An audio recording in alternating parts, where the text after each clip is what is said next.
Good morning, folks, and welcome to FMA Discussion. This is episode 501, and today we are featuring Coach Morne, who resides in South Africa. We'll find more about that. Also, what he's doing down there. Extensive resume and credentials, and we'll talk about that.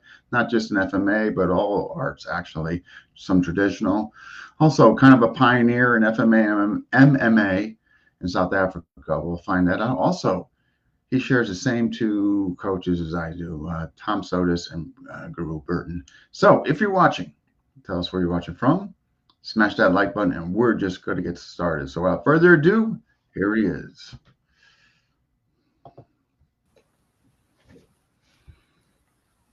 Welcome, Coach Morne. How are you? Hey, Dean. All good, man. Thank you for having me on your show. Really appreciate it and really looking forward to it. Yeah, no. I forgot how I came up. Like I remember seeing your face under the Amok directory, and I forget what triggered like me bringing you on. I think it was. Must be my short hair. You know what?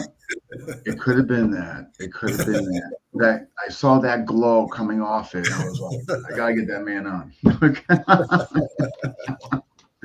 Yeah, good, but then, you know what? I think it was. I saw the post. I think when Burton was with you, I think that's what it was, and then I remember. Wait, Amok Burton. All right, we gotta get this guy on. So, yeah, because I don't have many. Matter of fact, I think you're the only one that I share two coaches with. I mean, as far as Burton and Tom. Matter of fact, I know there's nobody else. Yeah. So I thought that was interesting. But before we get into all that, I mean, you got an extensive resume there and all that. You obviously started at an early age. So like a brief intro to what you started with and to present day. How much time do we have? Yeah. So everybody always asks me, was my father involved in martial arts? Because I got involved at about 4.5 years old. And no, my dad was just in the military here in South Africa, and he had a very basic training in traditional karate, but nothing serious, more like recreational. And the reason why my father actually involved me I started with amateur wrestling. And and South Africa is very big, as you should know, on rugby. And so he enrolled his son into amateur wrestling, obviously for the purpose of strengthening up for rugby purposes. And so I started in amateur wrestling, actually competed up to national level. And from there went into the more traditional karate circles. And went extensively into my karate background. I think you'll see on my credentials went up to a 5th degree black belt in karate. And but during this time period, I explored a little bit in boxing, a little bit of wrestling. And then in 1995, fortune met me that Guru Burton Richardson was hosted in South Africa. And this was my first experience to, international level Jeet Kune Do, if we want to call it, the beginning of mixed martial arts, basically. And I was blown away at this workshop that Burton Richardson gave. And what year was that again? 1995. 95. Wow. Yeah. Okay. Yeah. So Burton was still in his tracksuit pants and tackies and yeah. But yeah, I started questioning myself in terms of what I was learning, with the traditional karate system and how effective it was. Because ultimately we all started martial arts for self-defense purposes, in those days. And also because we all saw Bruce Lee, and obviously seeing the Jeet Kune Do posters and Bruce Lee's fighting art and all that, I had to do this seminar. And the least I can say was I was blown away, with what Burton presented at this workshop. It was just like mind-boggling. It was way above what I expected. Yeah. And I was very fortunate that Burton and I immediately there was a click between us. There was a person that hosted him here in South Africa, that things didn't work out between them. And I immediately jumped on the bandwagon to say, I would like to train in Jeet Kune Do and I'd like you to be my teacher. And so in 1996, 97, I actually traveled to United States. That was my first trip for a Jeet Kune Do seminar, and I met Burton in Richmond, Virginia, and with his wife, Sarah. And that's where it all started. And since then, I hosted Burton several times in South Africa. I've traveled extensively with Burton all over the world, conducting workshops, assisting him in workshops. And from that exposure, from that opening my eyes in terms of what the martial arts actually offers, I started exploring various different avenues in the martial arts. And I was very fortunate to meet up with several great coaches. I was trained with several great coaches. And this is where I basically met Tom as well, was in the early 97, 98. He also came through to South Africa, conducting workshops. And I met up with Tom as well. And I've also traveled, like I just mentioned, to Thailand with Tom, doing workshops and all this. And Tom and I have been, mentor, coach, student for the last 30 years. And then, like I said, there's been several other instructors, just off my head, just like Sergeant Jim Wagner from the Reality-Based Personal Protection, which is also very much knife work, weapon work, combative kind of work. And then obviously in my MMA and Jiu-Jitsu circles, I traveled extensively under those circles as well. That's incredible. I had no idea that you met Burton that early. And that's why sometimes, when I do an interview, I definitely look at the person, all that, but I let some things just come out organically through the interview. Yeah. You know what I mean? So it's not so scripted. And, it's interesting because I was like yourself, like most of us during that time, we're doing traditional martial arts. I mean, what else was there, right? I mean, you were either doing, Taekwondo, Kung Fu, Judo, karate. I mean, something like that. Then UFC comes out in 93, and all of a sudden, and that's what triggered for me to kind of seek out, like you, I was questioning what I was doing. I just couldn't articulate it as well as I can now, but I knew there was a void there. And then went into like yourself, JKD, and was just blown away that this was this another world of martial arts that just wasn't by our area and all that. And it was a transformation from myself. It just was like, it's kind of like I found what I was looking for finally, and there. And not just the JKD, but like you experienced, if you're doing JKD under somebody that's through the NSL lineage, you're getting a dose of FMA as well. So was your first exposure to FMA through via Burton? Yeah, look, in the just before I met Burton, in the karate circles, and it's not FMA obviously, but the traditional system that I studied had all the Okinawan weapons in it. So I already had some kind of training with the Okinawan weapons. And when I met Burton and we started doing the Filipino Kali and the knife work and all that, I was easy adaptable to that as well. So it wasn't just from a no weapons altogether into a weapon scenario.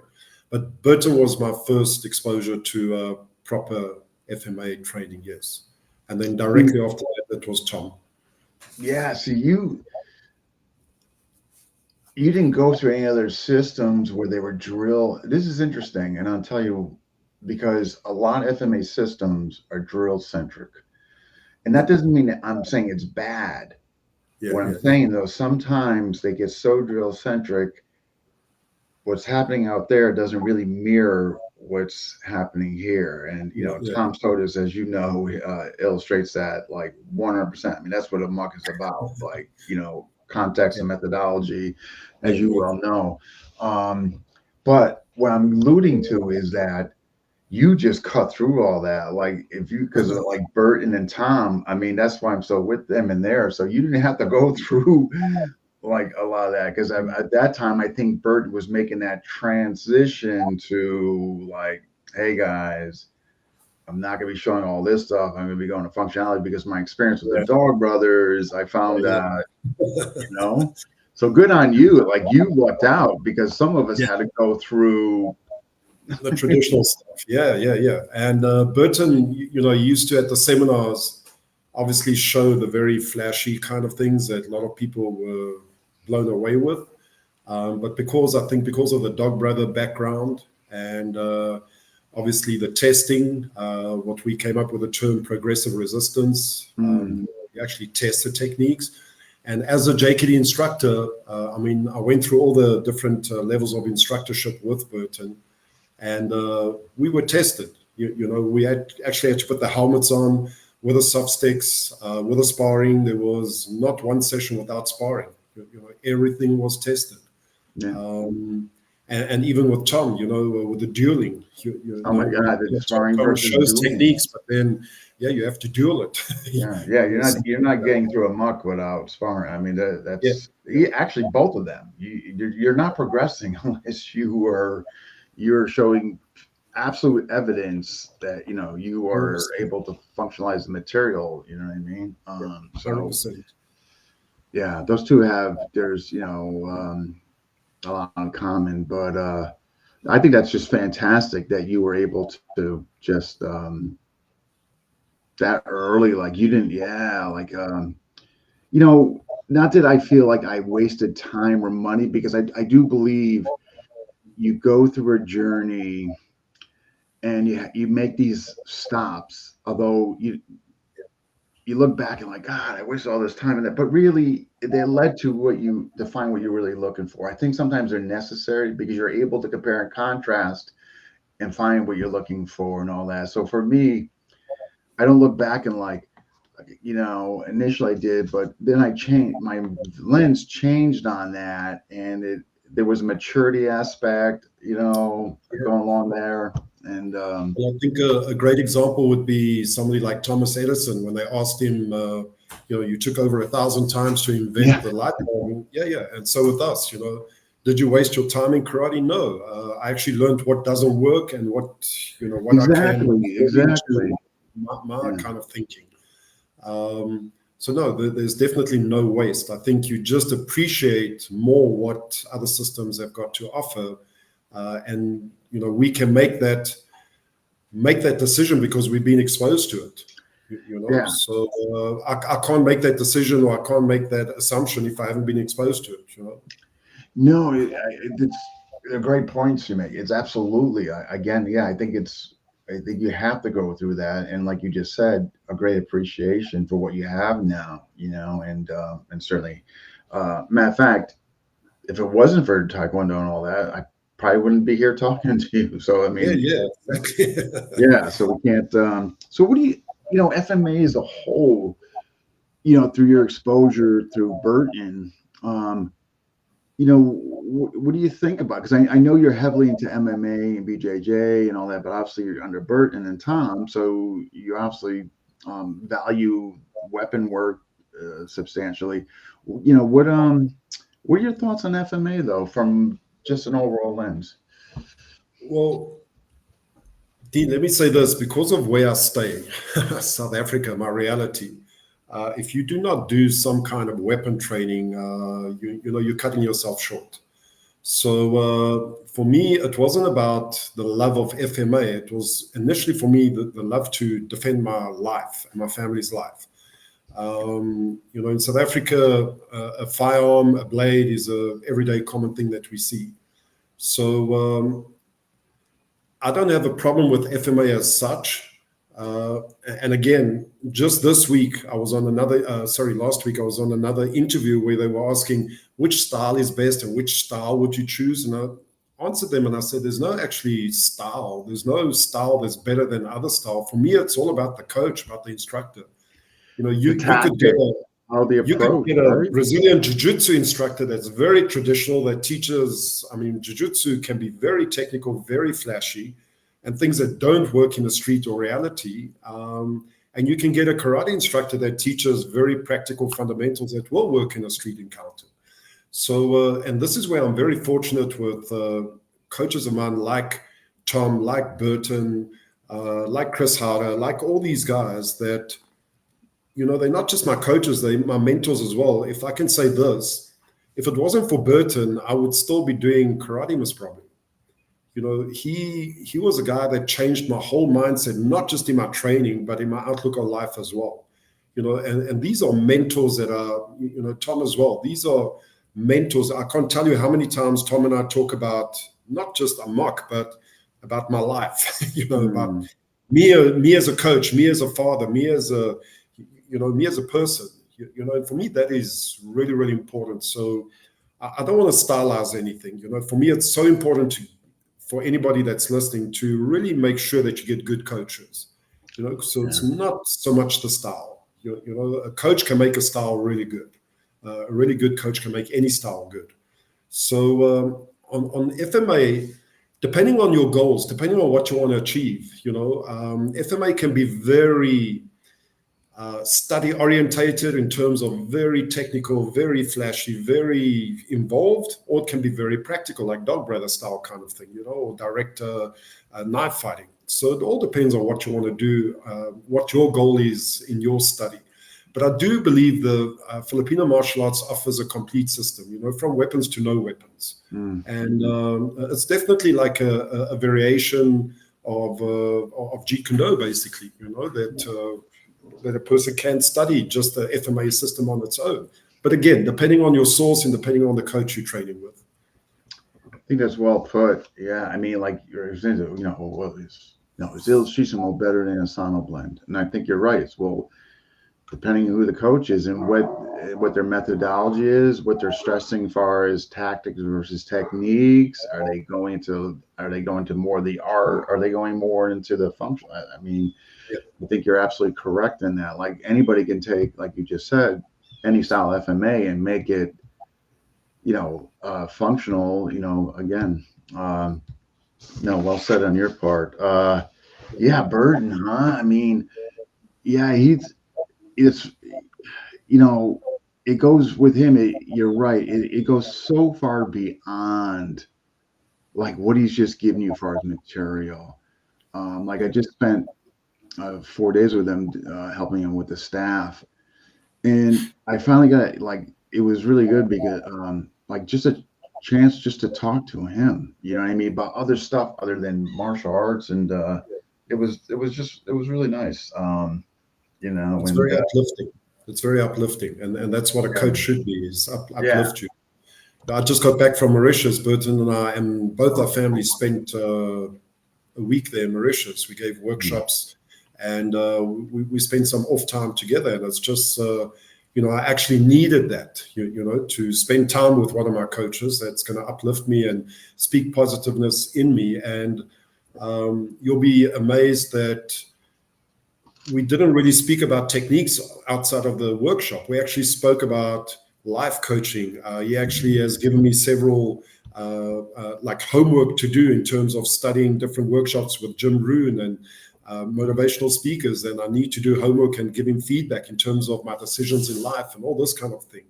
You know, so it's not about oh, what's a new technique, you know, what's a new thing out there. It's more about building me up as a person, you know. And again, I think that is so important for coaches to understand, is it's not a matter about, like, for example, grading. So I grade the student on the mats because he knows 50 techniques, or do I grade the student on the mat because he's actually better himself as a person as well?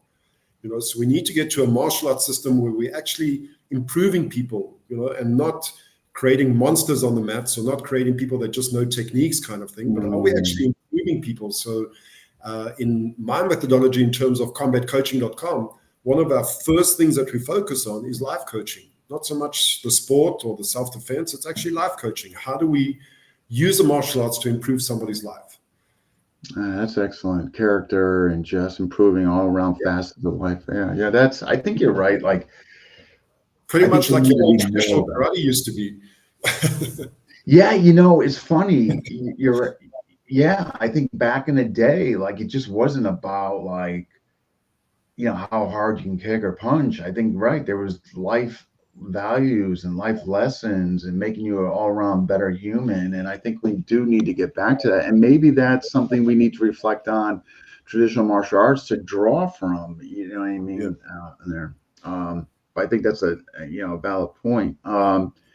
With If you, I'm sorry not. to interrupt, if you go back now to, I'm also heavily into the MMA and Jiu-Jitsu world, but Mm, especially MMA, if you look what MMA does do to some people, um, I can't use some top level MMA fighters as good role models for my students or say, these are the kind of people I want you to be like, or some of my fighters.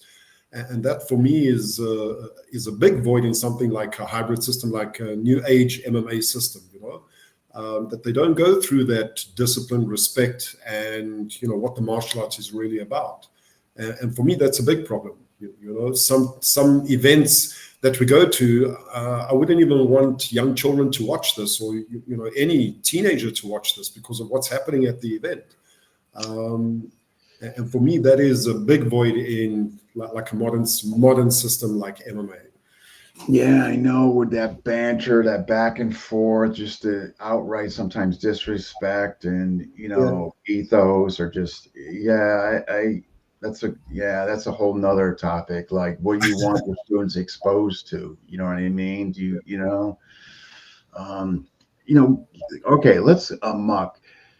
I mean, I understand, but for the viewers that are watching, what in you? Yes, a muck isn't based on the knife, the 4-inch knife, and obviously it channels out. But what, in your opinion, makes it so unique and different? A muck. let me say this: that have exposed myself to quite a few instructors in edged weapons. And not just that, I've got extensive background in South Africa dealing with more than 25 years of security with nightclubs, VIP protection. I've actually got some stab wounds on me. So I've been on the forefront. And I have not yet met an instructor that's got a comprehensive dynamic system than Tom Sotis as a mock. He is just like levels above everybody else in terms of what he presents, his methodology. Mhm. Um, and again, he can take it to a very fundamental practical situation, or he can go so deep into the knife work that it will be way over most people's heads,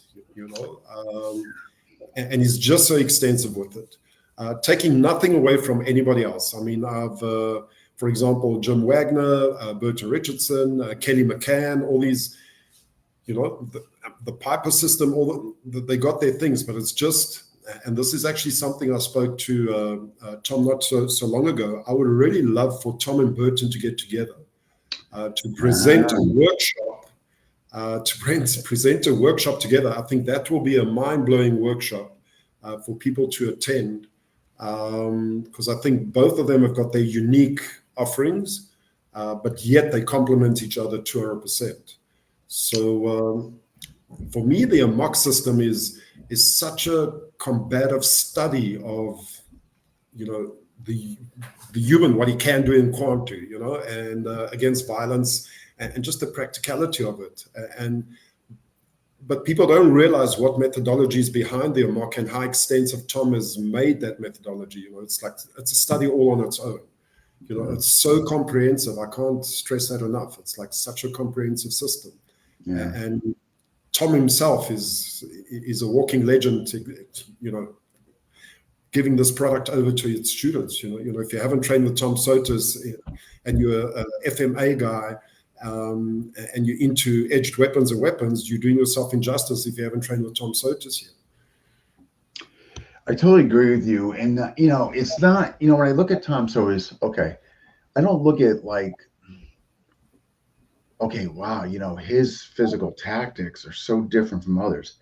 No, it's the way the presentation, Yeah, it's how to dial in to your objectives, how to make you immediately functional as opposed to you're going through this timeline of getting techniques and drills. And then we'll look at the functionality and the sparring. I mean, the reverse engineering, as far as the sparring and dueling first, and then, depending on if you need, what you need or where your deficits lie, and where yeah, you're yeah, going to the practice or training triangles.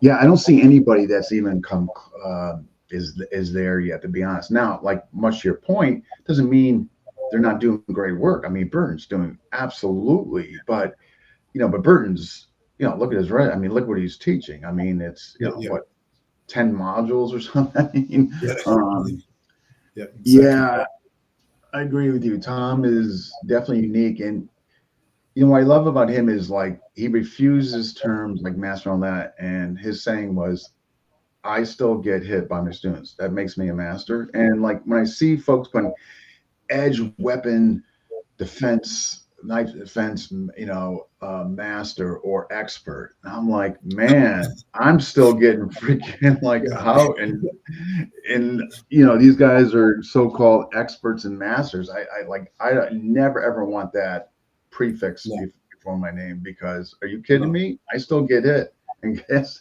Yeah, yeah, yeah. Yeah, Tom is like that as well. I always used to call him professor, and he's after a time he said, "Don't call me a professor anymore." So I said, "All right, then you're I my know. coach, because I just can't call you Tom." Yeah, but Yeah, it's and again, it gets back to, and Burton is also somebody that says this on a regular basis, that if you're not getting hit, you're not taking your sparring to a high enough level. As simple as that. yeah, right. I mean, right. We're all. I mean, like, I know that's just so like I'm just like I said. Yeah, experts are mad. I'm like, how are you an expert and master? What, you're not letting that tip or point touch you? I don't. Yeah. I'm just like No, I no, don't.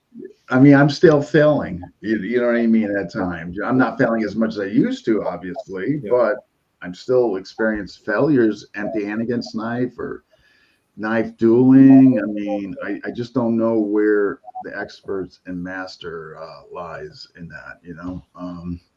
But well, even in the MMA jiu-jitsu world, even the self-defense world, you can train your whole life and you can walk out to your car and you can be attacked and you won't be able to defend yourself. So, and then you call yourself an expert. that's what I mean. Like you're in a bar, somebody comes up and blindsides you. I Yeah, mean, you know, it's just the more you train, the luckier you get. As simple as that. It's not that you're an expert or a master. It's just you're luckier than the guy next to you that hasn't trained. That you've got some kind of situational awareness, you've got some kind of distance management, there you go. some There kind of you go. understanding of combat, and you stand a better chance. That's it. Yeah, right. I mean, that you can, maybe you were saying that first shot, you click into your martial arts training and all that, or right, you got a better percentage of success Yeah. than the average layman, right? Yeah. So South Africa, what do you? So I run WPM, Western Piper Method. What do you like? What's your exposure or knowledge of Piper, and like, what are your thoughts on it? I haven't trained in Piper myself. I know Lloyd, the founder of it. Him and I go back many, many years. When I started Jeet Kune Do under Burton, he was actually starting the Piper system already here in South Africa. As far as I know, it originated from the Cape Flats, and the Cape Flats is a very well-known area for knife attacks. It's within the community. They just got their way of consuming a lot of alcohol, and then they start attacking each other. It's just known as a joke here. Well, a joke here in South Africa. But there's different areas in South Africa that's got different cultures, and they are known for their violence in their area. So if you go, for example, to Johannesburg, to a place where I worked 3 years undercover with the police, Hillbrow, which is a very violent area, you're dealing with the Nigerian drug lords, the syndicates there, and it's a different kind of attack compared to the Cape Flats. So we in South Africa's got a rich variety of cultures operating here, And that's what makes it so challenging as well, because every culture's got its own way of violence, the way they react to violence, basically. Mm. And this is what I adapted from Sergeant Jim Wagner, for example, from Reality-Based Personal Protection. He used to say that, or he still says that, self-defense is according to your reality, what happens in your space. So you should make a study of the area that you're staying in, and that's your reality that you're training for. Good point. If you travel to, for example, like Bert and I went to Mauritius now, knife attacks are not so common. So, to train students now in knife attacks or knife self-defense in Mauritius is going to be most probably lowest on the ladder. For example, going to Seychelles and giving a suicide bomber workshop, it's not their reality. So South Africa's got certain realities, and every part in the world's got certain realities. So whenever you step out of your domain and you travel, you should first of all make a study of what's happening in that area, and that's what you're up against. That's a great training in point. self-defense. You could be good in self-defense, but you go to another reality, and all of a sudden you got a white belt experience in that reality. That is such a great point. Like, yeah, like for instance, man, you are freaking great at Thai boxing, and you're using that for self-defense and street, but then you go to Cape Town Flats. It's not gonna do much there, And you jump around a corner and there's somebody doing a shimmer. And that's one thing about South Africa is it's one of the world's violent for populace. I think they're number one. Like people used to say, the knife attacks. Latin America and South Africa have taken that over. South Africa for populace. Yeah, so we got a lot of experience walking around, Joe. You can gain experience very, very quickly. And just because of all the cultural groups coming together and because of the past and the new regime and all this, there's a lot of tension in the communities. And there's a lot of violence. I'm speaking under correction, but something like a common assault happens every 5 seconds in South Africa. A rape is now already every 4 seconds in South Africa. It's we're over 80 murders a day already. What I was just going to say that I was watching this documentary and they were saying a day the murders in the flats is in the teens. I mean per day. That is no disrespect to the wars that are happening right now, but there's a bigger war in South Africa, and it's somebody gets shot in my neighborhood. It won't even make front page newspaper anymore. It's just like so common, it's like. How far are you from that area? I stay in the southern parts of Durban. Sorry, I come from Johannesburg. So I'm in the southern parts of Durban. Durban has got what we call the Zulu. You'll know Burton, him and I went Zulu stick fighting and all that. So the Zulu is also a very violent person. And so there's a lot of violence in the rural areas and in the cities, like Durban itself. So, for example, in Durban, I won't be able to take my family and walk in the streets of Durban, kind of thing. Maybe on the outskirts, but in the center of Durban, you won't be able to without dealing with some challenges. So that's the problem. So the big cities, definitely, if you don't have somebody that can guide you through there, it's not a place that you should go. Not at all. Really? And that's just and it's so sad. Like Johannesburg, Durban, Cape Town was probably the safest city to walk around because of the flow of international guests coming in there.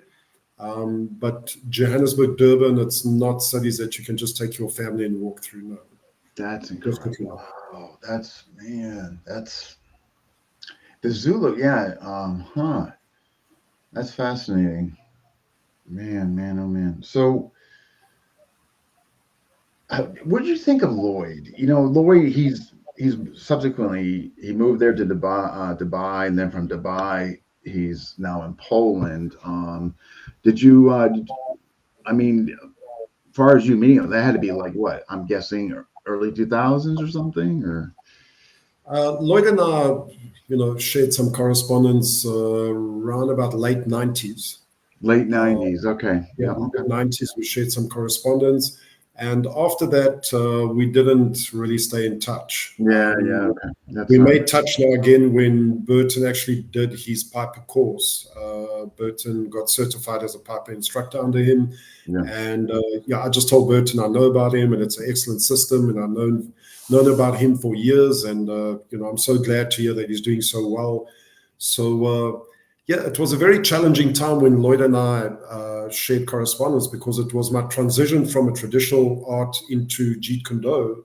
Right. And, everybody was trying to say their art is the better one. Yeah. Yeah. you know, Yeah. their art is the new thing. So, yeah, we had some harsh exchange of not words, just some correspondence, but we showed mutual respect. I think at that stage he didn't understand Jeet Kune Do and I didn't understand Piper. That makes I thought sense. it So was, you're kind of defending what you're doing, have yeah, emotional yeah, yeah. attachment, and then yeah, I get okay. So I put it two and two together that it's some kind of homegrown backyard knife system that he's doing, while I'm doing an international You're recognized. doing it. You're right. You're like, what are you talking about, man? I'm doing Yeah. So, but it. now, I'm so happy to hear that he's doing so well, and wish him all the success. There's Yeah. no hard feelings between us, and I respect him for what he's achieved, and I'm very happy that Burton actually met up with him and did some of his training. Like I say, I just wish Burton would meet up with Tom.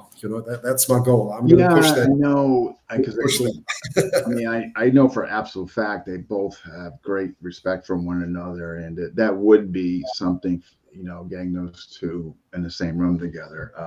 Yeah, absolutely. Tom immediately told me he would be more than happy to work with Burton and meet up and really exchange. Tom is really excited about it. I haven't spoken to Burton about it yet, but I'm sure Burton won't have a problem. No, I can't imagine. Yeah, Two nice guys. yeah, Two really nice guys. yeah. I'm sure that would be. Yeah. So you teach, obviously. I mean, so what do you currently teach for under your umbrella of everything? Sure, Dean. So my boys and I, we run a full-time facility, and my wife, and yeah, we've got several disciplines or classes that we teach. So we've got a MMA class, we got a Brazilian Jiu-Jitsu class, we got what we call a Bulletproof Your Child class, which is almost like a self-defense class for kids, but bringing in the MMA and Jiu-Jitsu without the weapons, for under 16s. Then we've got a Muay Thai boxing class, and then I've got what I call a street combatives class, which is basically a combination of the JKD, the old school JKD, the mock, all my experience with, like I say, the security world, all combined into one system with a reality-based personal protection. I did actually just have a meeting with Tom like a week or two ago, and next year we're going to start specific on mock classes as well, just for people that want to do just the mock. And yeah, I'm also, on a bi-daily in contact with Burton as well about Jeet Kune Do and all this kind of stuff. So it's just, again, like we said earlier on, Tom focuses on a mock, and Burton's got all these different modules to focus on. So this is also a challenge for us because just a system like Brazilian Jiu-Jitsu is a huge system. There's a lot of time that you need to spend with that.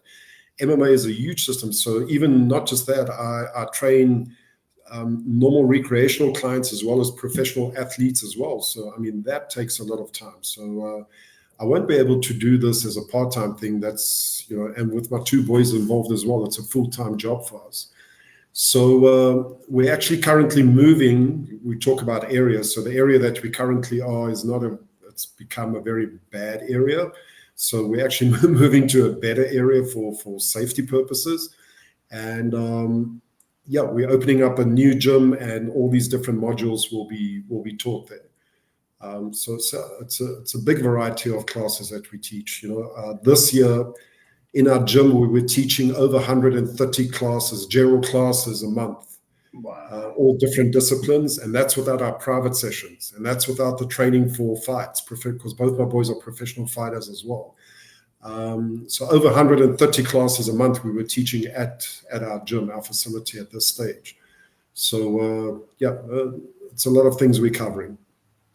That sounds incredible. I mean, it sounds like you're under one umbrella. I mean, have you, as far as I think that's great that you're looking at maybe just having a separate class for a muck, and then I think to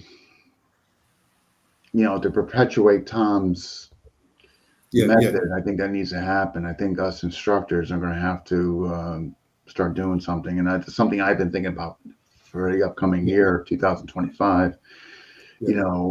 Trying to get something going to really, get his name out there and stuff. Do you do a separate JKD class, like per se, or FMA class? Have you thought about that, or? I haven't.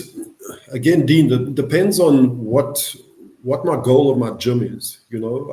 Like I say, our methodology, I told you, first of all, is our life coaching. Then we got body transformation, where we basically want to transform people's bodies to live a healthier lifestyle. And then we got the self-defense, and then we got the sport. So those are our four main categories that we focus on in our gym. So if it fits into our schedule that I can have separate FMA classes, separate Jeet Kune Do classes, separate, then I would definitely do that. But, most people come for self-defense training. And the problem with self-defense training is they want to do the self-defense training without the testing. They want to learn the techniques. They don't want to get sweaty. They don't want to put in the effort of sparring and all these kinds of things. They just want to learn some stuff to defend themselves. Sure. And this is why I encourage them to get into classes like Thai boxing, like Jiu-Jitsu, like MMA, as a fundamental foundation for self-defense. Because if you can get some Jiu-Jitsu grappling done, if you can get some Thai striking done, and now we add the weapons to it and the understanding of distance management and all that, you're going to be so much more effective than somebody that just does weapon work, and you've got no understanding of somebody that comes at you without a weapon and you haven't accessed your weapon yet, and now what do? And you haven't felt that resistance where somebody's fighting and holding you and strangling you, and so I think for self-defense you have to definitely expose yourself to as much as possible.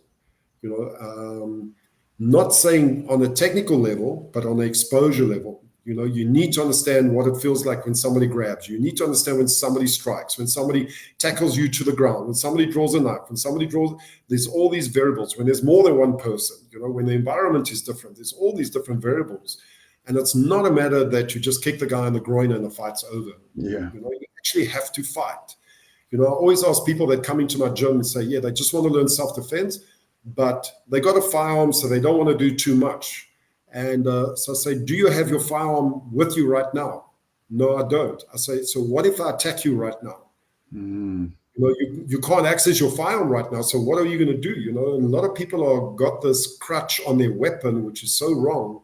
Like the old USA military saying, one mind, any weapon. So anything around you should be a weapon. Your mind is a weapon. Your hands are a weapon. Everything's a weapon. Your knife is a weapon. Your firearm's a weapon. So we can't just have this thing about I'm studying just knife for self-defense, or I'm studying just firearm for self-defense. Self-defense is everything.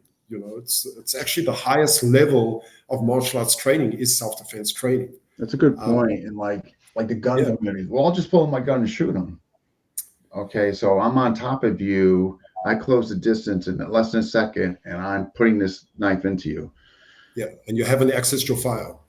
And you haven't drawn under pressure. You haven't practiced drawing under pressure.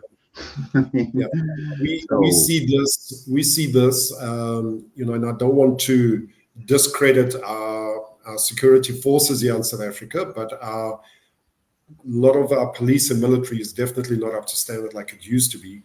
And most of these guys, like the police force, get sent once a year to the shooting range to fire off 10 or 15 rounds. And that's their training for the year. And it's not enough. Even for people that apply for firearm licenses, they are just required to present the firearm, shoot at a standing target 5 meters away, a couple of rounds into the target, and then they get a firearm license. And then they put that firearm in their safe and then they're waiting for somebody to attack them.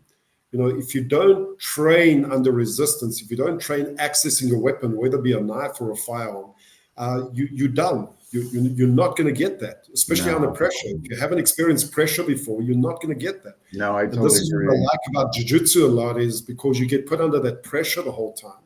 Yeah. And how do you work out this? How do you solve this problem? How do you actually deal with this pressure on top of you? Yeah. No, it's a great point.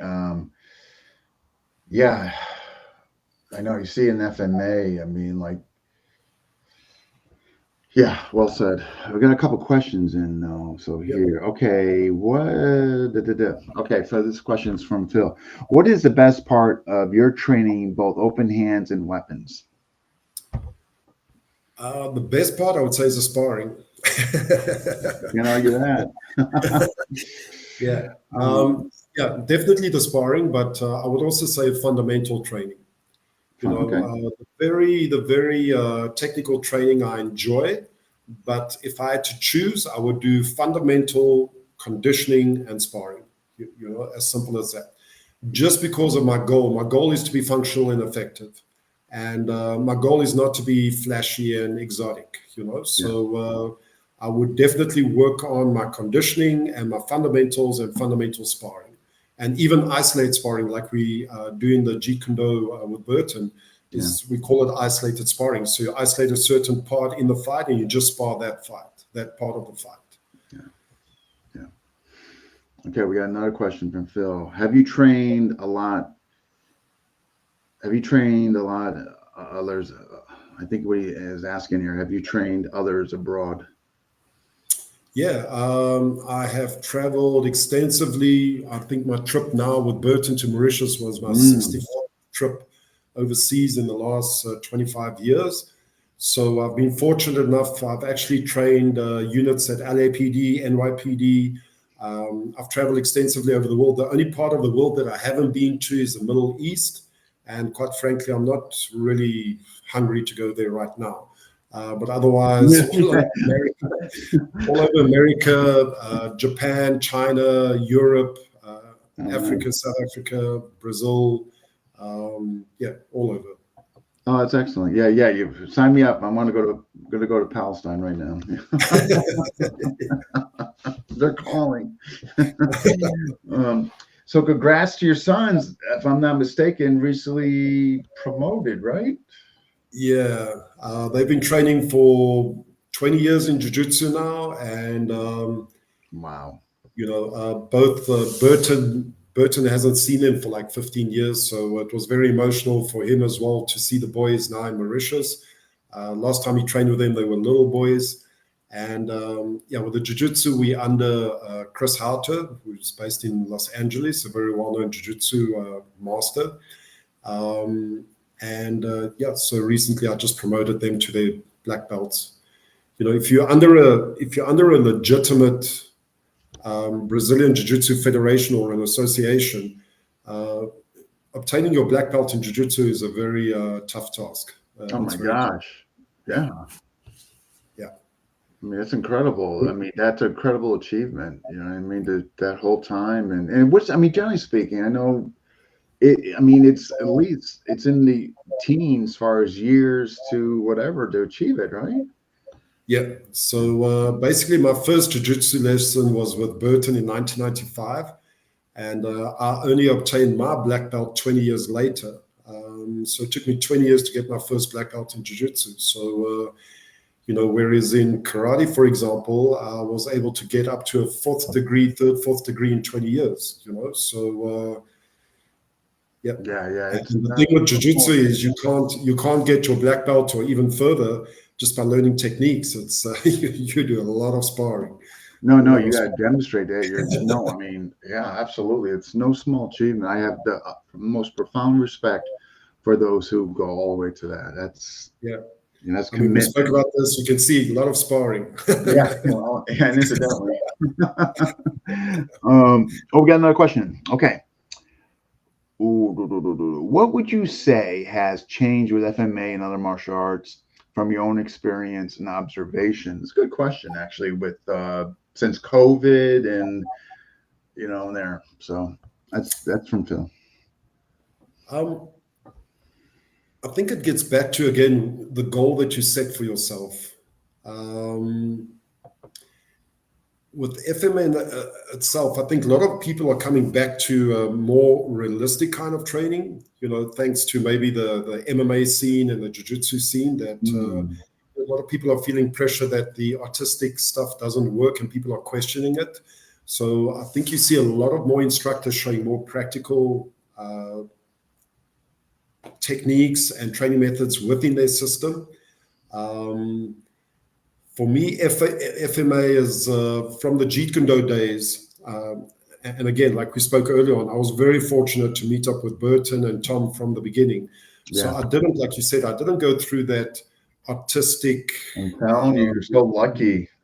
Yeah, I just immediately got thrown in the deep end with, I mean, Burton's first trip to South Africa, we went Zulu stick fighting, to give you an idea. There you go. Here's your Kali training, and here's some angry Zulu warrior, and you go fight him now. It's like, and that was it. So and even with Tom, the first workshops I did with Tom there was dueling involved. There was dueling. He starts out with it, right? Yeah. And I mean, you came out of that workshop all battered and bruised and all those kind of things. So, I think for a lot of traditional FMA guys, they're looking at the tendency of more functional, more practical, more like MMA stuff busy happening right now. And some of them are looking at introducing this into their systems, because I think the community and they start questioning certain things. Is this going to work? Is this going to work? Yeah. And especially now with social media and all that, with all these things that get exposed, I don't want to mention systems, where guys are falling down without them touching them, and falling all over the show, and it's all energy kind of stuff. People are starting to realize what is real and what's not real. I was also very fortunate. One of my teachers were Earl Montague from the Tai Chi background.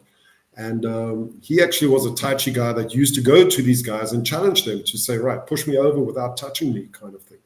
And I think a lot of people are getting that approach in terms of like, does it work? Everything that we do now, does it work? The only problem that I see is with as years are going past, people want quicker results without putting the time in. They want the McDonald's drive-through. They want, their 2 middle noodles quickly. They want their black belt quickly. I get people contacting me and say, how long will it take to become a black belt? How long will it take before I have my first pro fight? I say, we haven't even done our first training session yet, and you already want these questions answered. I say, first come and train. As simple as that. First come and train. Yeah, the quick fix, and I think, in other words, I think there's some good that's come from social media. In other words, you're actually seeing evidence of, via YouTube or wherever the footage came from, like what is really happening and what are some legitimate answers to what's really happening, right? Yeah. And so, so people that are kind of pushing garbage, they're being held accountable now because the evidence is empirical. You know what I mean? The footage on social media. But I think there's still going to be, in other words, if you're training because you just want to train and you're teaching the art and all that, but yet you're honest to your consumers, your students, you're saying, hey, look, I'm just giving you art. I'm not telling you this is what's going to work. I think that's fine because they're being honest. Integrity of self, honesty to students. My issue is with folks that are pushing stuff they haven't tested, they're telling their students, and particularly around the knife. That ethically, I think that's a problem. Dean, and to add to that, my problem is as well is with those teaching people and proclaiming to be somebody that they're not. That for me is also, and you talk about knife.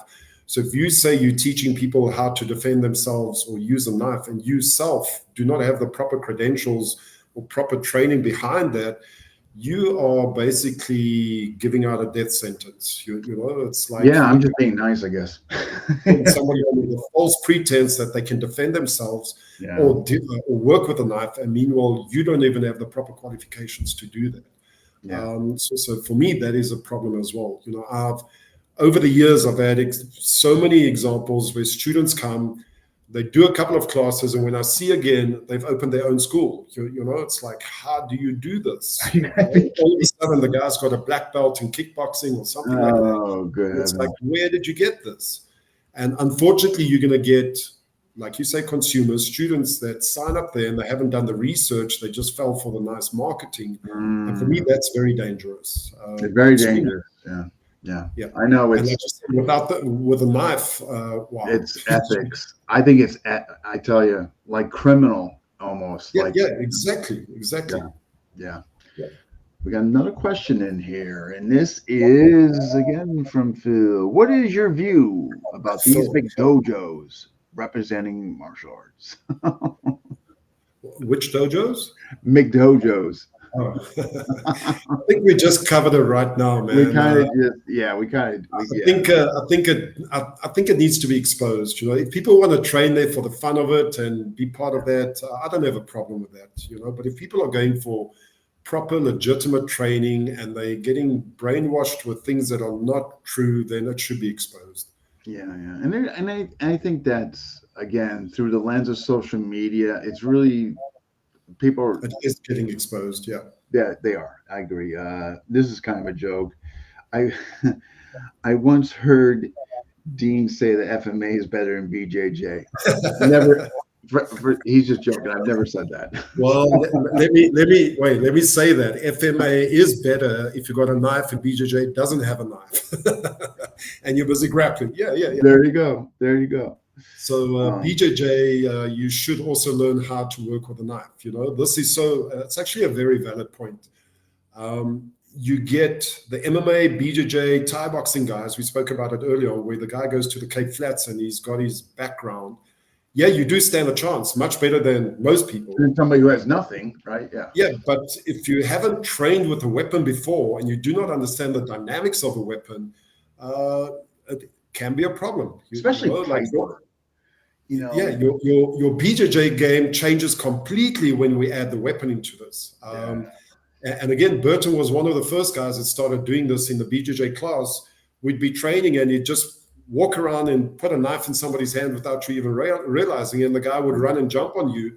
And all of a sudden now, you're out of that sport context and now you're dealing with somebody with a weapon. So your whole game changes immediately, instantly.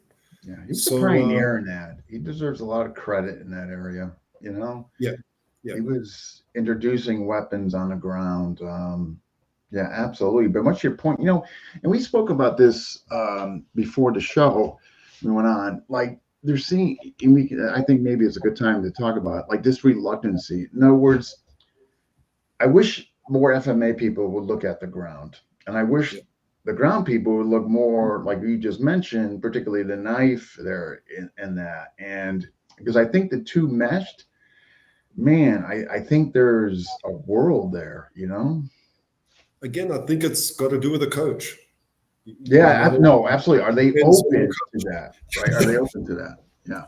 Yeah, and you look at a guy now, like Bert and I, even my jiu-jitsu coach, Chris Harter, our slogan is practice the art, train the sport, but think street.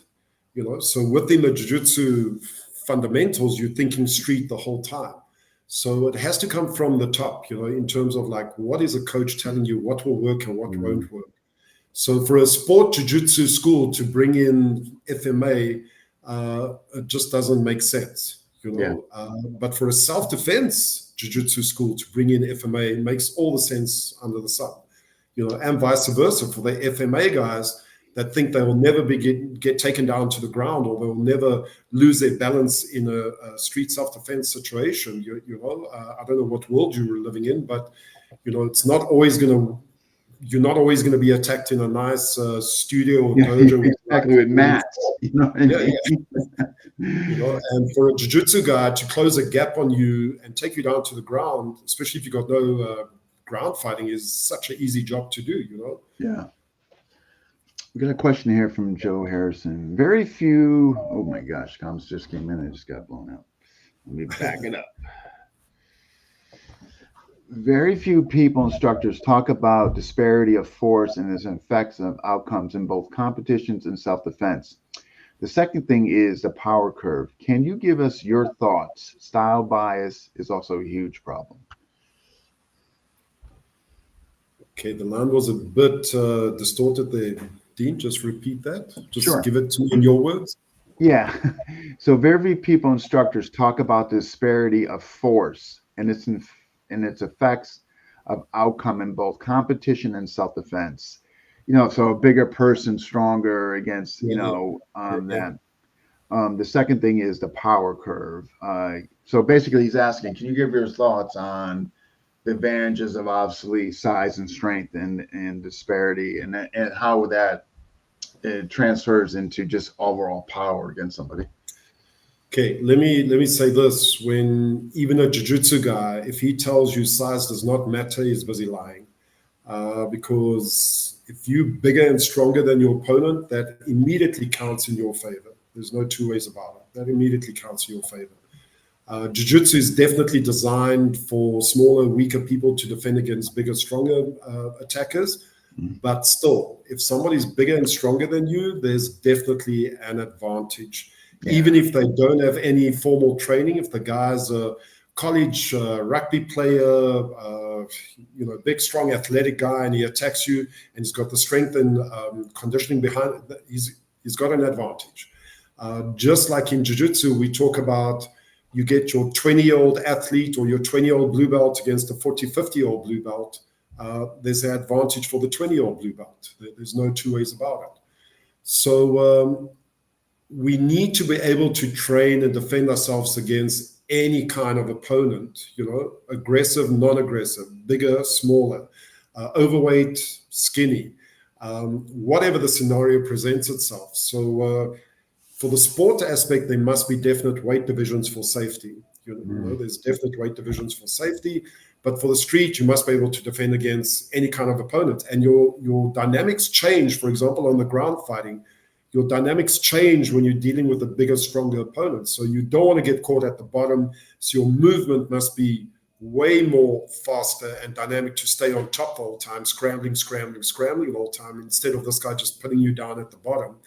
And how to control that big guy once you're at the top, So it's really important to understand that bigger people, especially if they're athletic, definitely has an advantage. Absolutely. Yeah. Definitely. Doesn't even the dynamics of power, even with a stick, if bigger, stronger guy, Eric Knaus from Eric Top, Knuckles going against a 140-pound if he guy, swings right? a stick at you, you'll know all about it, compared to a small guy swinging a stick. Frightening. So yeah. So there's definitely, with all the dynamics of combat, if you're bigger and stronger, there is an advantage. Everything has to change. I think about the early UFCs when they had no weight division, and Right. some Look of at the sumo right there you go. guys were in that cage there with, I think one guy that comes to mind, Gene Hackney, and he went up against the sumo guy, and you could see he was running, hit and run, hit You and run, remember that hit. fight? The Yeah, Hackney yeah. against that huge guy? Yeah. So you don't want to get caught by these guys, man. Yeah, the guy's out of shape, he's overweight, whatever. But if that guy catches you, you're in trouble. Oh, forget it. Yeah, absolutely. Yeah. So definitely, with something like jiu-jitsu, you do have more advantage. But it's the same like people would say, yeah, like I'm a black belt in jiu-jitsu. Would I be able to grapple two people? Yeah, we train it a lot. It's a very demanding drill that we do, sparring drill that we do. But I would hate to fight two people at once on the ground in a real situation, because it doesn't matter if I'm a black belt or not, I'm at a disadvantage, immediately. So all these things, we need to be very realistic about it. And this comes back to those Mac dojos we spoke about, where some of these things get projected that doesn't matter how small I am, I can beat somebody up. If I'm up against 7 guys, I can beat them up, whatever the situation, and the reality, it's not like that. Yeah, I can't disagree with any of your. I mean, yeah, and then if you take the disparity in weight and they got skill, forget it. Oh, my goodness. Oh my goodness! I mean, there you saw now the UFC this weekend. John Jones, one back kick and the guy's ribs Did off. you see? I know. I saw that. I mean, can you imagine that against somebody that's 30 kilos lighter than him? I mean, the guy his spine would be broken. It's like, Yeah. Ooh. This Dean beat the brakes off my spine. All I did was laugh. It's funny. That's yeah, right. And then he headbutted me in the chest, and I gasped for air. We got okay. Another question from Joe. What advice would you give the people to help them avoid style bias and break from it?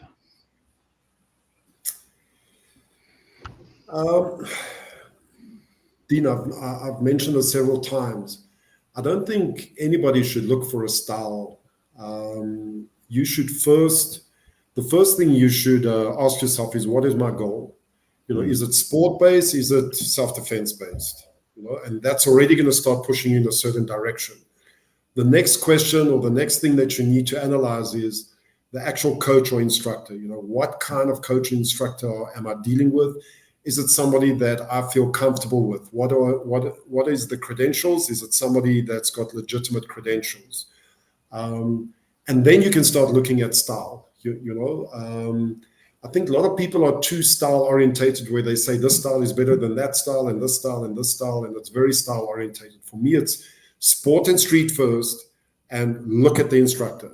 Is he teaching what you want? Is he teaching what your goal is? Does he complement your goal? And what kind of person he is? Because just remember, you're going to be spending a lot of time with that guy, and you're going to start becoming like that person.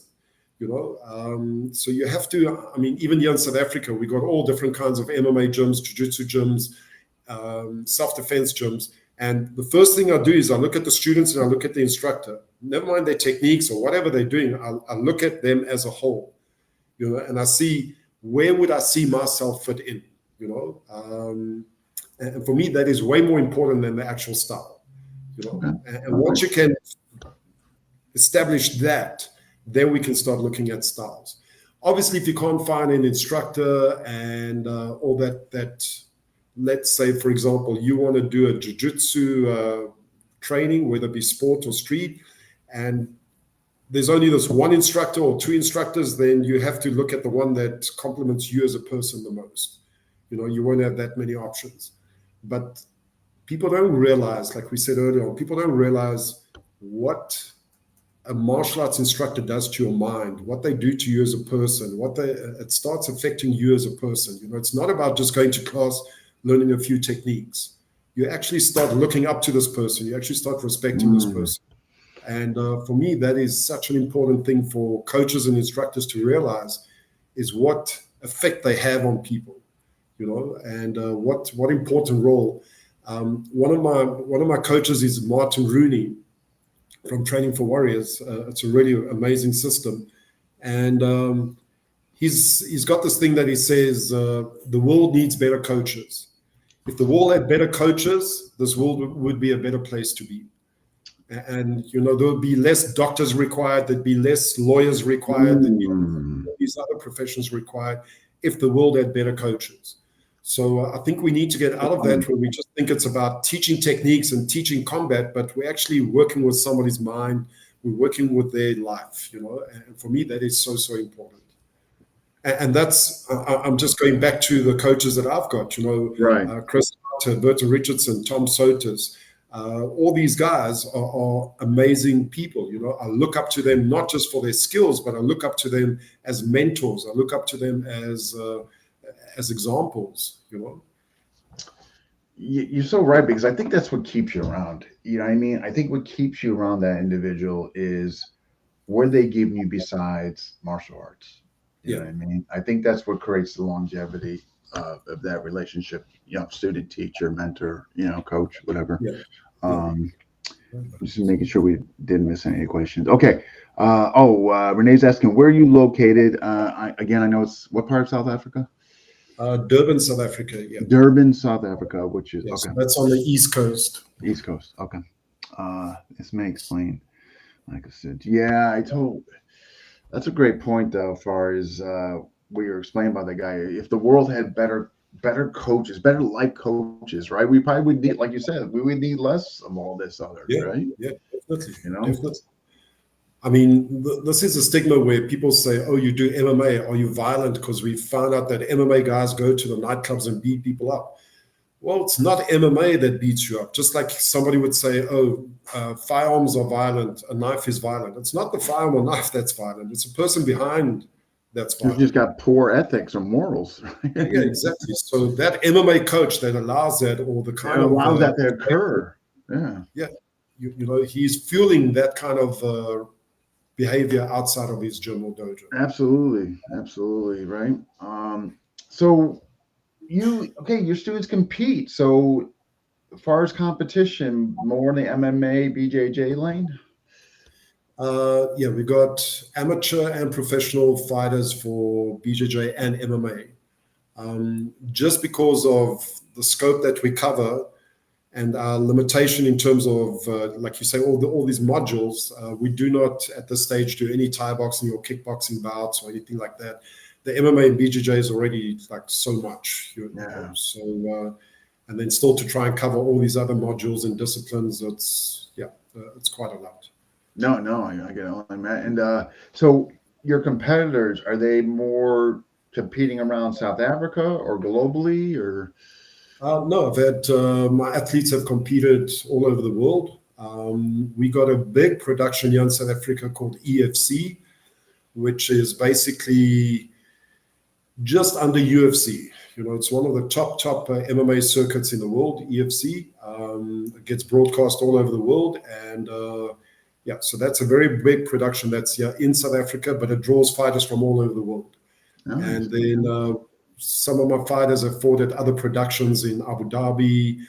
We fought in Seychelles before, Mauritius. So yeah, we fight all over the show. But the biggest production that we fight at is EFC. Nice. And your boys are competing as right? Yeah. Both boys, basically, they went through their amateur career with 30 fights, no losses. They were both South African champs in MMA and Jiu-Jitsu. And they both contracted professional fighters at EFC now as well. Wow. And And they what their both ages? the one is 24 and 26. Oh, okay, so still young and okay, good. All right. Yeah, Okay. yeah, but they've been they've been the day I took them out of hospital, I took them with their little baby cot right into the gym. So from the first day, they've been in the gym. They do not know anything else. You know, from school, everything. They used to, at 14, 15 years old, assisting training my professional fighters already.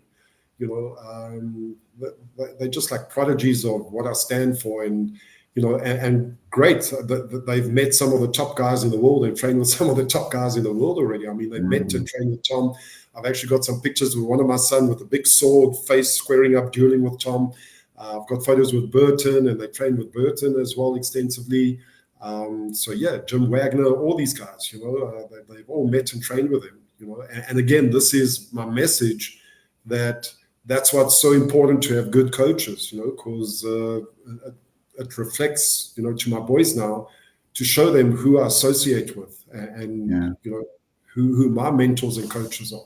So if I've got an idiot of a coach, I mean, it doesn't give a good reflection on me as a father or a Yes. coach. Which I had them. I had them before, and yeah, And they're you now just gone. very quickly. Yeah, I mean, we That's all go through that, right? I mean, we all have yeah, had guys that weren't the best, but we left and found yeah. they're part of the journey, right? I mean, and they're so right up here. So future goal, like, what are your future goals, like for yourself or the school? Future goals. Well, like I say, our first thing right now is we're currently sitting in a predicament with where we're living. So we should be relocating in the next month or two up north on the East Coast to a better area. We were going to immigrate to Mauritius, and unfortunately that fell through. The thing with South Africa is because of our economy, we're very limited where we can go, you know, and I mean, I would love to immigrate to United States. I would love to go there, but just because of our economy, we just really can't afford it unless you get offered a job.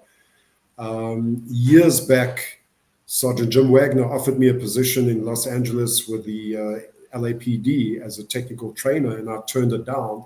And just because of where I was in my life with my kids and my business and all that. And unfortunately, I turned it down. I wish I didn't, because I would have been in a better place right now compared to what we're doing right now. But I believe, basically God's got this plan for where you should be and what He's got for you, And I believe right now this is where I have to be. And we look forward to relocating next year to better premises and setting up again a full-time facility, and focusing on my boys' career with their professional fighting.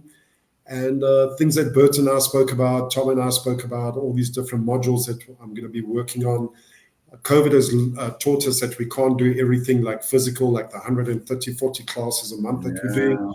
We have to get more online. I have to put more of the information out there online, do more like Burton has done, all these, like you just did now, that staff program, put more programs out there on social media and streaming. And so those are long-term goals that I've got to get more online. It's sad that, if you look at my credentials, the amount of effort that I've put in to build up those credentials and to get that experience and get the qualifications and all that. And I don't want to say to be stuck in South Africa, but I need to get more out there, and that's what I'm going to be doing. As for next year. It's not too late. You know what I mean? I mean, it's, like everything that you have under your umbrella as far as your, your credentials and what you're training and all that. I mean, like, it's far from too late with you. I mean, there's stuff you can absolutely do. I mean, like, for instance, have you looked at Burton's CLOT program? No, I haven't looked at it yet. No. I would, just my opinion. I would recommend that. I think it's one of his best modules. I've done a lot of his modules, and I've done his stick. I've done both his knife, his CLOT, staff just recently. I'm starting on Zulu, but his CLOT program, he took all the Jews and some bits. It is just pure self-defense stuff. It might be worth maybe looking at talking to him about it. Yeah, I always credit Burton with workshops that I give. I give a lot of workshops, and I always say the way I coach is basically comes from Burton. He basically taught me. He's got a way of how he coaches. Obviously, I learned and influenced from a lot of my other instructors as well. But Burton has been the main influence of how I present my product, and how I am in class. I'm very fortunate, Dean, that like a book has got many resources. And again, if you got my resume in front of you there, I've been very fortunate to have great resources and travel extensively to get those resources. And I just believe that wherever I go and I give my product and I give my workshops, people praise what I've got, and they really speak highly about it. And again, I must just give credit to guys like Burton, like Tom, like Jim, like Chris, like all these guys that I've trained with. And that I'm very fortunate, and very few people, like we just spoke about earlier on, about people that don't have a legitimate background, people that don't have the legitimate credentials. I'm very fortunate that I met up with these mentors and coaches, and that I trained under them and was certified under them, and I get endorsed by them, and I'm just a true reflection of all of those guys put together is what I'm putting out there.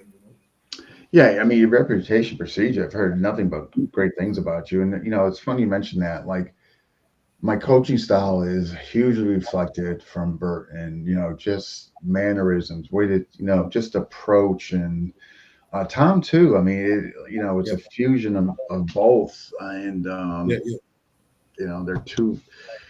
I couldn't, obviously, how I feel about both of them and their influence on me and the impact on me through, you know, all facets of not just martial arts, but everyday life and etc. Yeah. Like you mentioned.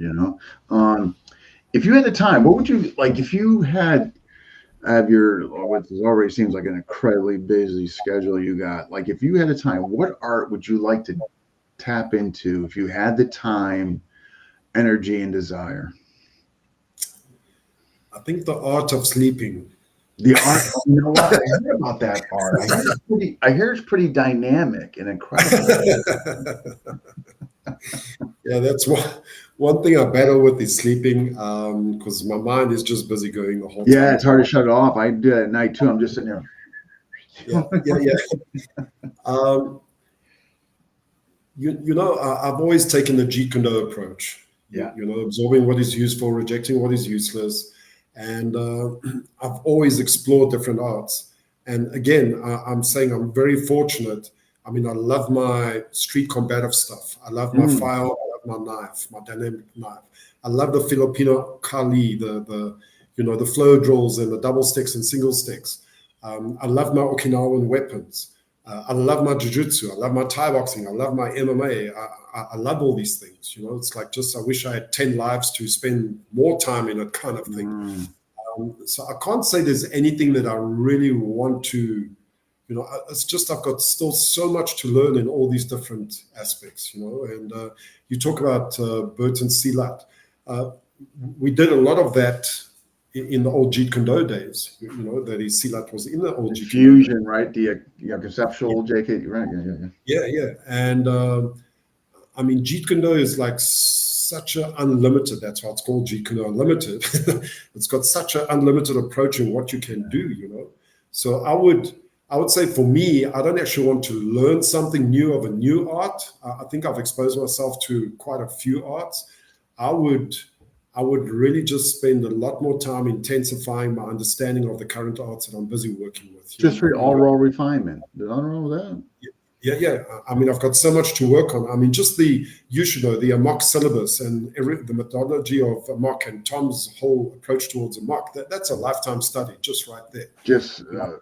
the understanding and the performance aspect. I Yeah, mean, yeah, yeah, yeah. absolutely. So I don't want to become the jack of all trades and master of none kind of thing. So if I would, if I do retire, I just would go more deeper into all these systems that I'm already got, just so that I can take it to another level. I believe I'm at a good level, but there's just so much more to learn. I don't think Yeah, any of the systems that I'm involved in right now, I've reached some peak where I can say I can't learn anything more. it's There's just never ending, right? always Oh, got another that white question. mentality. Yeah. A question just came in. Do you think anything can be done to improve the public perception and optics on JKD to help get more traction against today's more popular BJJ and MMA? It's a good question. Matter of Yeah. fact, look at FMA and the optics, right? How we're still in the cellar, but that's Yeah. just Let, Joe's let question. me let me say this that from 1995, when I started working with Burton, and I was the first South African to get international instructorship in Jeet Kune Do under Burton. And obviously, I was promoting Jeet Kune Do a lot in South Africa.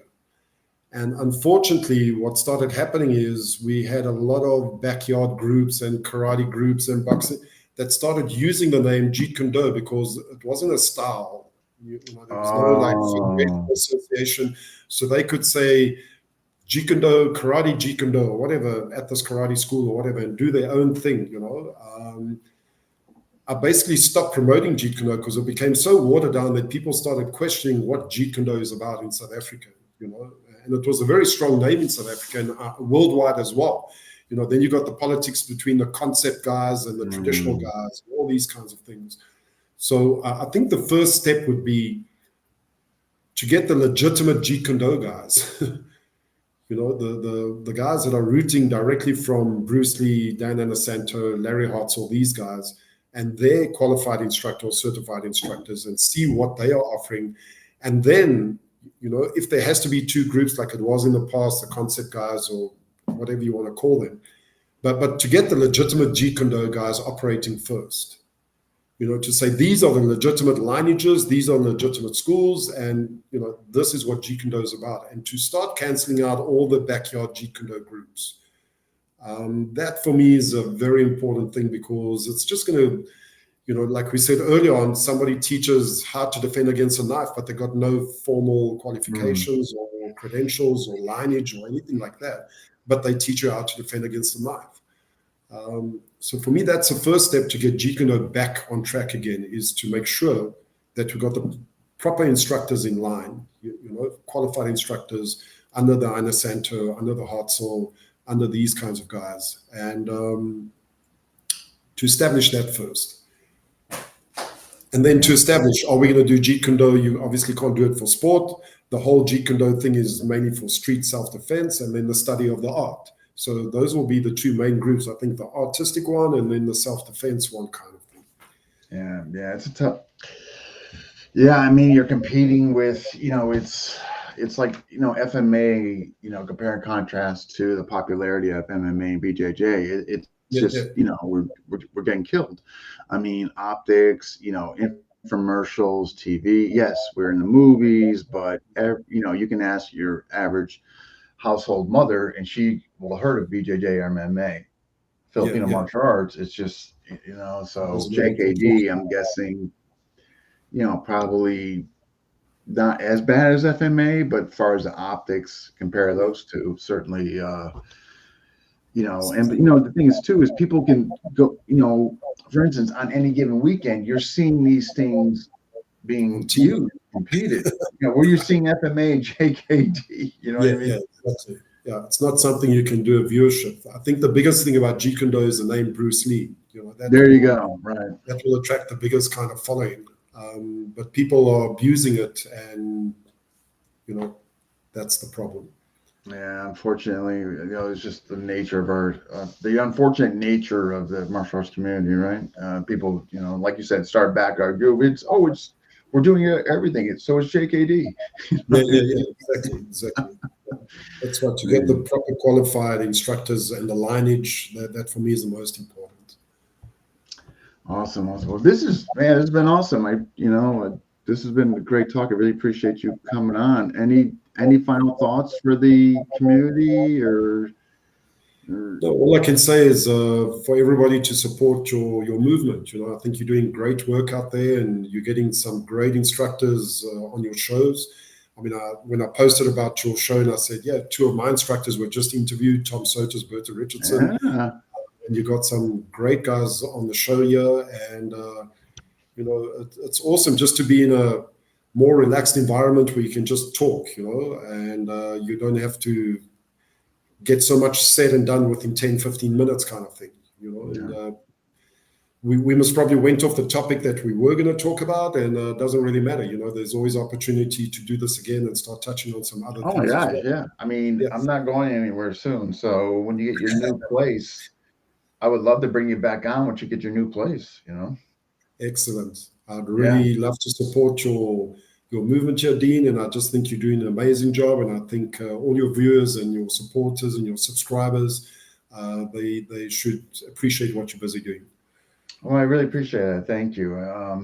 But hey, fellow Muck brother, I wish you the best of luck. I'm glad we finally got to meet and talk, even though it's virtual. Excellent. But hopefully one day you can come to the States. It'd be nice having imagine that, you same room with Tom and Burton teaching. How exciting would that be? Amazing. Yeah, that would be amazing. Well, I know Tom's planning his Thailand trip. Thailand camp. Yeah, so maybe you make it there. Maybe I'll make it there. We'll meet up there. I brought up to the wife. I brought up to the wife, and she said, "Absolutely not. You will not be going to Thailand by yourself." Yeah. So I'm working on that with the CEO. So we'll see. But yeah, maybe you and I can talk to Burton and Tom and see if we can't get something like that. Yeah, that would be. When I was out there with Burton, he was talking about doing a camp. and Yeah, I he's think he had coached. a camp at Las Vegas not too long ago. He did last year, and he was talking about maybe perhaps doing it on the East Coast. So, and Tom being on the East Coast, maybe there's something we can coordinate. Yeah, that would be amazing. That would be Yeah. really good. Awesome, awesome. Well, hey, again, thank you again, Coach, and you take care of yourself. Stay safe down there, man. Thank you. Watch anything like this. Yeah, we got. See, I've even got this one. That one's ready. All right, man. Well, hey, best of luck to you and everything. Please stay in touch with me when you get to the new place. Will do. Will do. All right, you take care. Excellent. Thank you, Dean. Thank you very All much. right, bye. All right, folks, that wraps up 501. Who is next? I don't even know. I want to get Coach Danny, doing the whole world trip in his camp, the not world, states, while he's camping. I thought that was kind of neat. My new book. But we'll see. As always, we'll be posting an FMA discussion and the featured, so you'll see it there, who's coming next. So fair to say, I will probably absolutely get somebody for next week. But if you were watching this, thank you, and hopefully we'll see you soon.